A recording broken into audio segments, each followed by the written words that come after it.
يا صباح الفل، يا اهلا وسهلا. امبارح كان في حاجه جميله حصلت، وفي كلام جميل اتقال على فكره المايند سيت، او فكره طريقه تفكيرك و...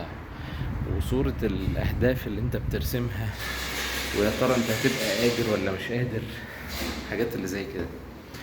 فمن الجميل من الجميل انك تلاقي نفسك قادر وبتسمع آه، حاجات إيجابية.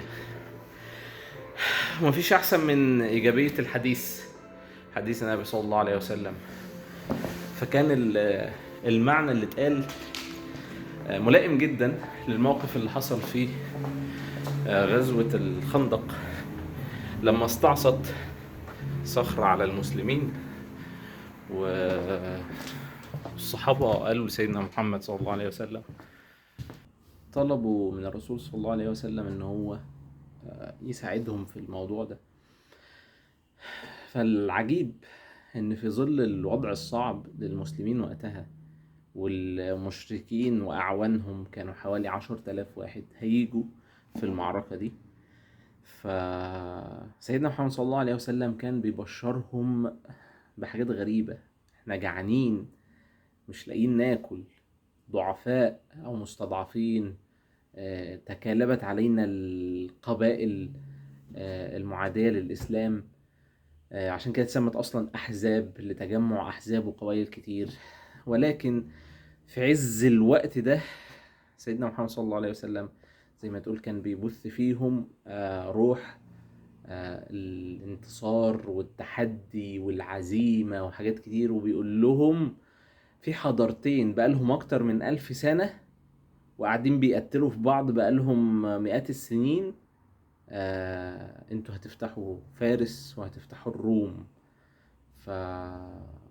فموقف عجيب جدا، ولكن اهميته وده اللي اتقال امبارح وكنا بنتكلم فيه، هي فكرة ان انت تبقى مدرك ومؤمن بالاهداف بتاعتك، ومصدق ان انت هتقدر تعمل ده.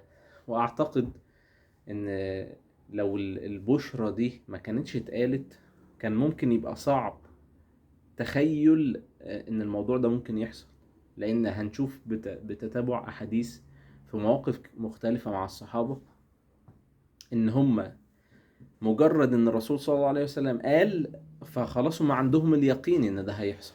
طيب لو هو ما كانش قال، ممكن ما كانش عندهم المقدرة الكبيرة ان هو ممكن يعملوا ده، زي ما حصل طبعا مع محمد الفاتح في فتح القسطنطينية وهكذا يعني.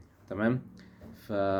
يعني خاطرة صباحية كده حابين ان احنا نصبح بيكم عليها، بيكم بيها يعني، ومن غير مونتاج ومن غير اي حاجة.